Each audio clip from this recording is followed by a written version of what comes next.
Good morning बच्चों। हिंदी की पाठशाला में आपका स्वागत है। जैसा कि बच्चों पाठ 2 रूपा डरी नहीं में हम लोगों ने पढ़ा पार्ट 1 में, और इसके बाद आज हम लोग उसी का पार्ट 2 पढ़ेंगे। पार्ट 1 में हम लोगों ने इस कहानी को पढ़ा जिसमें एक लड़की थी रूपा, जो बहुत ही साहसी और समझदार थी और अपनी साहस और सूझबूझ के साथ वो डाकू को पकड़वाने में सफल हुई थी। तो कहानी को आगे बढ़ाने के लिए सबसे पहले हम लोगों ने क्या क्या पढ़ लिया है, आइए इसे देखते हैं। कहानी को पहले हम लोगों ने इस कहानी को पढ़ा रूपा डरी नहीं। इसके बाद हम लोगों ने इसका शब्दार्थ अपने कॉपी में लिखा। फिर असाइनमेंट में आप लोगों को दिया गया था अपनी पाठ्य पुस्तक में करें, अर्थात इन दोनों को पाठ्य पुस्तक में ही करना है जिस तरह से मैंने किया है। यहाँ टिक लगाना है, कहानी के अनुसार सही बात पर टिक लगाओ। अगर आप लोग अपना चेक करना चाहते हैं तो एक बार चेक कर लें। रूपा की पढ़ाई में रुचि नहीं थी, रूपा निडर और साहसी थी, टिक। मनीष को किसी ने धक्का दिया, ये गलत है। रूपा ने डाकू की डंडे से पिटाई की, ये सही है। रूपा की फ़ोटो अखबार में छपी, सही है ये। डाकू का नाम रूपक था, गलत, क्योंकि डाकू का नाम खचेरू था। ठीक है। नंबर 3 में है सही शब्द चुनकर वाक्य पूरे करो। रस्सी, गन्ने के खेत, समाचार पत्रों, चौकन्नी, डाकू, गिरफ्तार, डंडा, मनीष। इसमें क्या हम लोगों को फिल इन द ब्लैंक्स में क्या करना है, ये आइए देखते हैं। नंबर क, रूपा मनीष को ढूंढते हुए गन्ने के खेत में पहुंची। आदमी डंडा लेकर रूपा के पीछे भागा। रूपा और मनीष ने डाकू को रस्सी से बांध दिया। पुलिस डाकू को गिरफ्तार करना चाहती थी। डाकुओं के पकड़े जाने की घटना समाचार पत्रों में छपी। रूपा ने भागकर मनीष की रस्सी खोली। समाचार सुनते ही पुलिस चौकन्नी हो गई। तो यहाँ तक हम लोगों ने असाइनमेंट में कर लिया है। आज हम लोग पढ़ेंगे भाषा से। भाषा से का एक एक करके हम लोग सब आज पूरा कर लेंगे। तो आज हम लोग करेंगे भाषा से, ठीक है। भाषा से का पहला नंबर है समानार्थक शब्द। ठीक है, समानार्थक शब्द आपको नाम से ही पता चल जा रहा होगा कि इसका क्या अर्थ है, इसका क्या मतलब है। समान अर्थ, जब कोई दो शब्द का अर्थ एक ही हो तो उसे समान अर्थक शब्द कहते हैं। आइए उदाहरण से हम लोग इसे समझते हैं। ये क्या चीज का चित्र है, देखिए। इसे हम लोग फूल, आप बोलेंगे इसे फूल, हाँ। कुछ लोग इसे पुष्प भी बोल सकते हैं। ये फूल भी है और इसे हम पुष्प भी बोलते हैं, कहते हैं, यानी इसका दो नाम हो गया। और इसी तरह इसे और भी अनेक नामों से जाना जाता है। ये क्या है, सूरज,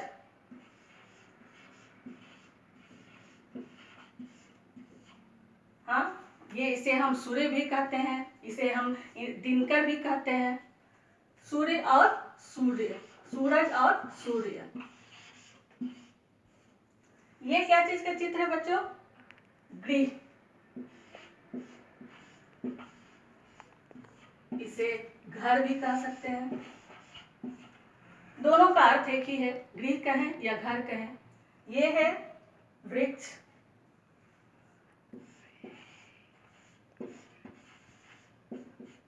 इसे मैं पेड़ भी कह सकती हूँ। तो दोनों का अर्थ एक ही है, लेकिन दोनों का नाम अलग है लेकिन अर्थ एक ही है। अगर मैं कहूंगी पेड़ तो भी यही है, अगर मैं कहूंगी वृक्ष तो भी इसी का, आप लोग सोचेंगे इसी के बारे में। घर, गृह, ये सारा एक ही है। तो इन सब शब्दों को हम लोग समान अर्थ वाले शब्द कहते हैं। इसके आधार पर हम लोग, आप लोगों को दिया जाएगा असाइनमेंट में काम, आप लोग इसको कीजिएगा। भाषा ज्ञान में दूसरे नंबर पर हम लोग पढ़ेंगे संयुक्त व्यंजन। अब ये संयुक्त व्यंजन क्या है, जब दो व्यंजन वर्ण एक दूसरे से जुड़े रहते हैं तो उन्हें संयुक्त व्यंजन कहते हैं। आइए समझते हैं। जैसे स, त, ये स जो है ये आधा है और ये त से जुड़ा हुआ है। तो इसे संयुक्त व्यंजन स्त कहेंगे, इसका उच्चारण हम लोग स्त करेंगे। अब संयुक्त व्यंजन में पहला वर्ण आधा है, दूसरा वर्ण जो है वो पूरा रहेगा। पहला वर्ण आधा और दूसरा वर्ण पूरा। ठीक है, इसी तरह से देखिए न न न संयुक्त है, यानी यहाँ एक न आधा है और एक दूसरा न पूरा। संयुक्त व्यंजन को हम लोग किस तरह से लिख सकते हैं? अगर हम इन्हें तोड़ेंगे, इन्हें देखेंगे कि किस तरह से जुड़ा हुआ है, इन्हें हम इस तरह से भी लिख सकते हैं। स त को लिखते समय हम लोग इसे अलग करेंगे। स हलंत, हलंत का अर्थ है आधा, ये हलंत है, हलंत का अर्थ है आधा, यानी ये वर्ण जो है ये आधा है। जोड़ त, तो ये हो गया संयुक्त व्यंजन स त, इसे हम लोग लिखेंगे स त। अब संयुक्त व्यंजन स त, अब ऐसे शब्दों को हम लोग देखेंगे जिसमें स त संयुक्त हो, तो इस तरह के जो शब्द आएंगे उन्हें हम लोग कहेंगे संयुक्त व्यंजन। जैसे अब कुछ शब्द लेते हैं स त से। स त संयुक्त व्यंजन वाले शब्द क्या हैं? चुस्त, ये संयुक्त व्यंजन है, इसमें स त। स्तर, चुस्त, जिसका उच्चारण होगा चुस्त। पुस्तक, पुस्तक, तो ये पुस्तक, स्तर, ये संयुक्त व्यंजन है। ठीक है, तो हमारे हिंदी में बहुत सारे संयुक्त व्यंजन हैं, इन्हें हम देखते हैं, कुछ उदाहरण हम लोग देखते हैं। आइए कुछ उदाहरण से हम लोग संयुक्त व्यंजन को समझते हैं। म संयुक्त, म संयुक्त से हिम्मत। अभी हिम्मत में म संयुक्त है, जो अभी हम लोग तुरंत इसे समझे हैं। इसमें क्या है? म हलंत और एक म पूरा, ये जो संयुक्त है इसको हम लोग इस तरह से देख सकते हैं। गन्ना, गन्ना में न संयुक्त है। स्त, चुस्त, चुस्त में ये संयुक्त अक्षर संयुक्त व्यंजन है। उसी तरह च छ संयुक्त व्यंजन से अच्छा, च छ संयुक्त व्यंजन से सच्चा, त न संयुक्त व्यंजन से रत्न। तो इस तरह से संयुक्त व्यंजन से हम लोग शब्द बना सकते हैं। ठीक है, भाषा ज्ञान के अंतर्गत नंबर 3 में हम लोग पढ़ेंगे र, रु और रू में अंतर और इनसे बनने वाले शब्द। ठीक है, पहले हम लोगों को देखना होगा कि इनमें अंतर क्या है। देखिए बच्चों, जैसे रू की मात्रा, ऊ की मात्रा जब हम लोग किसी व्यंजन वर्ण में लगाते हैं तो उसके नीचे हम लोग उस मात्रा को देते हैं। उदाहरण के लिए देखिए, जैसे क में ऊ की मात्रा लगाएंगे, छोटी ऊ की मात्रा कु। ठीक है, क में अगर हम लोग बड़ी ऊ की मात्रा लगाते हैं कु, ये है कु। तो जब भी हम लोग ऊ की मात्रा किसी भी व्यंजन वर्ण में लगाते हैं तो उसके नीचे उसकी मात्रा हम लोग मात्रा चिन्ह लगता है। लेकिन र में वैसा नहीं है। जब हम लोग र लिखते हैं, र में हम लोग ऊ की मात्रा का प्रयोग किस तरह से करते हैं, आइए हम लोग देखते हैं। र लिखते समय ये जो र है इसमें अ की मात्रा है, कोई मात्रा नहीं है, इसका अर्थ हुआ इसमें अ की मात्रा है, अर्थात र प्लस अ की मात्रा हो गया र। ठीक है, ये मात्रा है इसमें। र में बड़ी ऊ की मात्रा, छोटी ऊ की मात्रा, सॉरी, र में छोटी ऊ की मात्रा कैसे लगाएंगे? र प्लस छोटी ऊ, ये हो गया रू, रू। अभी ये मात्रा हम लोग नीचे नहीं लगाते हैं, ये मात्रा अगर हम लोग र के नीचे ऊ की मात्रा अगर हम लोग इस तरह से लगा दे, इस तरह से, तो ये क्या होगा? गलत हो जाएगा, ये गलत हो जाएगा। हमको र में ऊ की मात्रा किस तरह से लगाना है? उसके बीच से लगाना है ऊ की मात्रा। यही आप लोगों को समझना है यहाँ कि ऊ की मात्रा कहाँ से लगाना है और कहाँ ऊ की मात्रा र में कहाँ लगाना है। इसके बाद र में बड़ी ऊ की मात्रा भी हम लोग देखते हैं कैसे लगेगा। र प्लस बड़ी रू। अभी इन दोनों में फर्क देखिए आप, दोनों में क्या अंतर है। इस तरह से हम लोग बड़ी ऊ की मात्रा यहाँ इस तरह से लगाएंगे, ये है र में बड़ी ऊ की मात्रा। इसके बाद हम लोग इससे बनने वाले कुछ शब्दों को देखते हैं। आइए अब इन सब से हम लोग शब्द देखते हैं किस तरह से बनता है। र से शब्द बनाएंगे रचना,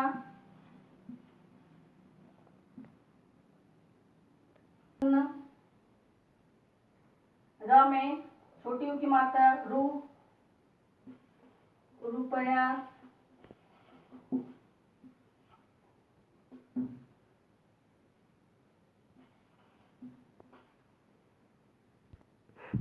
रुचि,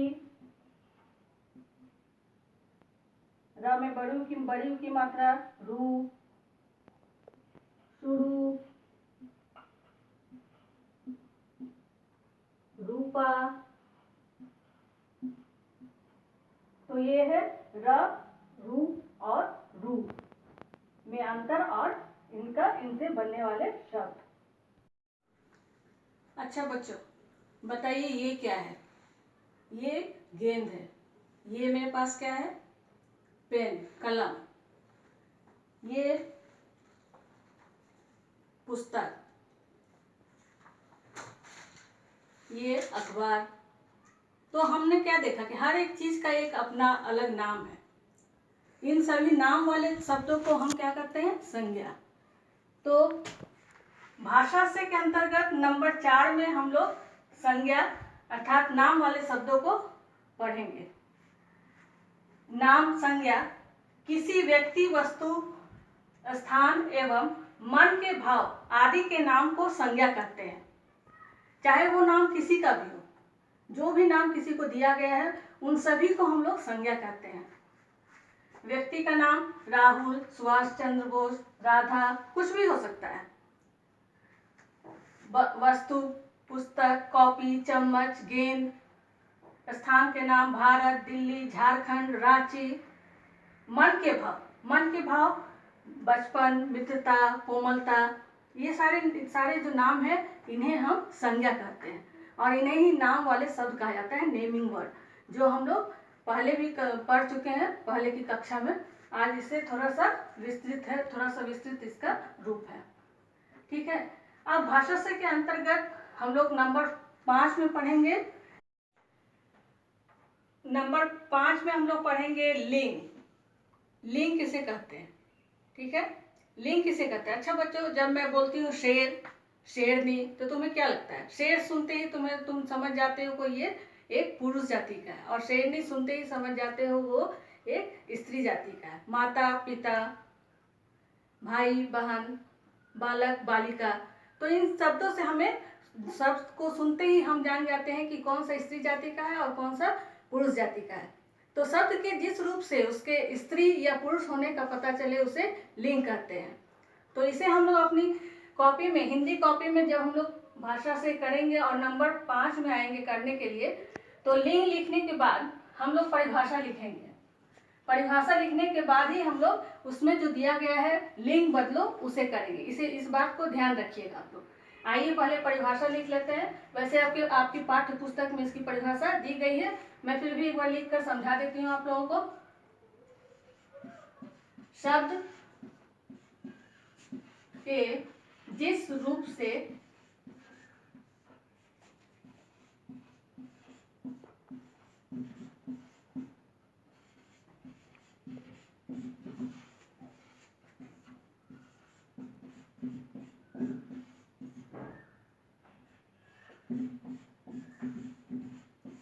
उसके स्त्री जाति या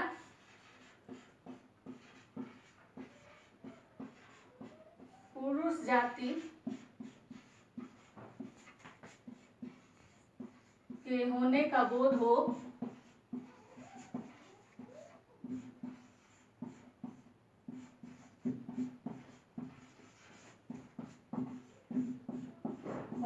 उसे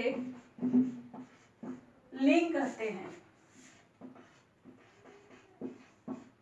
लिंग कहते हैं।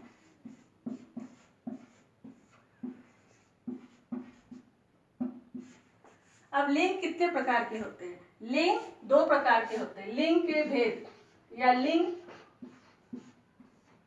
इस तरह करके हम लोग इसके प्रकार को लिख देंगे।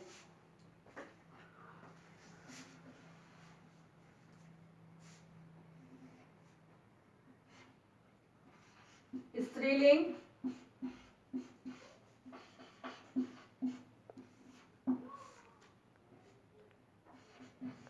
पुल्लिंग। स्त्रीलिंग में देखिए माता, बहन, शेरनी आदि। उसी तरह से पुल्लिंग में पिता, भाई, शेर आदि।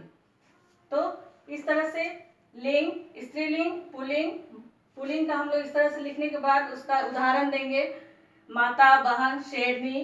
पुल्लिंग का लिखेंगे, स्त्रीलिंग लिखने के बाद पुल्लिंग लिख देंगे, पिता, भाई, शेर। अब हम लोग का प्रश्न आता है लिंग बदलो।